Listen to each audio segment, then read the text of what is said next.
Okay, today we're going to prove that the recursive sequence defined by xn plus 1 equals to 1 over 4 minus xn converges. Since it is a recursive sequence, we have to have an initial condition, and that's given here as x1 equals to 3. So to prove that this sequence converges, we are going to use the monotone convergence theorem, which states that if a sequence is both bounded and monotoned, then it is guaranteed to converge. So that's a bit of a mouthful, so let's just take it step by step.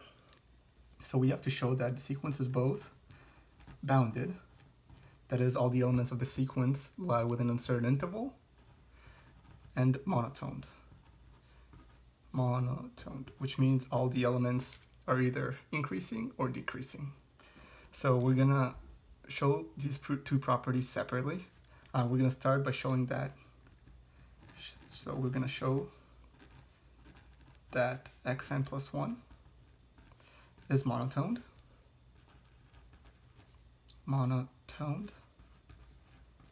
Okay, and we can show this by induction. So our base case is x1 equals to 3 as given by the initial condition, and x2 we can just calculate as f4 minus 3, which equals to 1. So what we have is that x1 is greater than x2. So the implication being that the sequence might be decreasing. So far we only know that the first two terms are decreasing, but now it's our job to show that all terms are decreasing.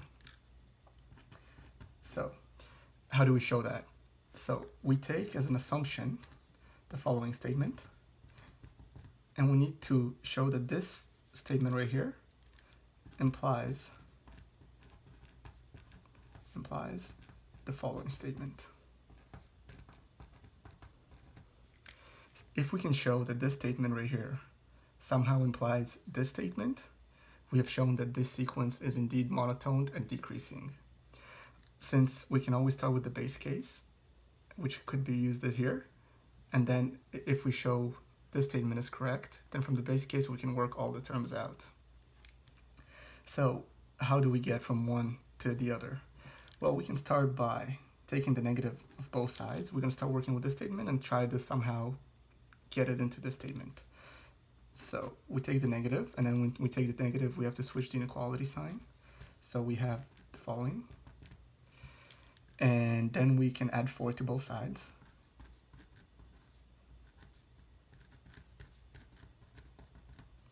And then we can take the reciprocal of both sides. And once again, when we take the reciprocal, we must switch the inequality. Okay? And then we see something rather interesting happening. So this term right here is exactly the same as this term right here, which is the definition of xn plus 1. So what we have is this is xn plus 1. And by the same logic, this is the definition of xn plus 2. Therefore, we have shown that this statement does indeed logically imply the statement, and therefore our sequence is monotoned. Okay, now let us show the second property, and that is that the sequence is bounded.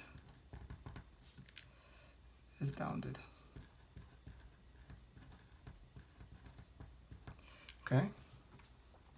Well, we have just shown that xn is always greater than xn plus 1.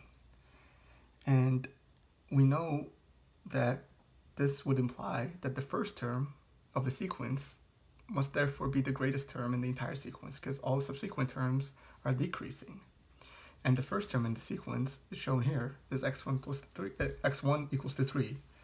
Therefore, xn plus 1 has an upper bound, and it must be strictly less than 3.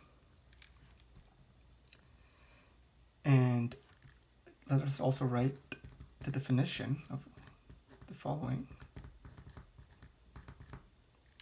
Well, here we see that 4 minus xn is the denominator, but we also know that xn is always less than or equal to 3.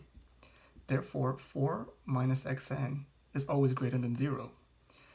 Hence, this entire term is always greater than 0. And using both of these statements, we have shown that xn plus 1 is greater than 0 and less than 3. And therefore, it's both monotoned and bounded, and hence it must converge. Now that we know that it does converge, we have to show that, or at least we try to find the limit, or where does it converge to.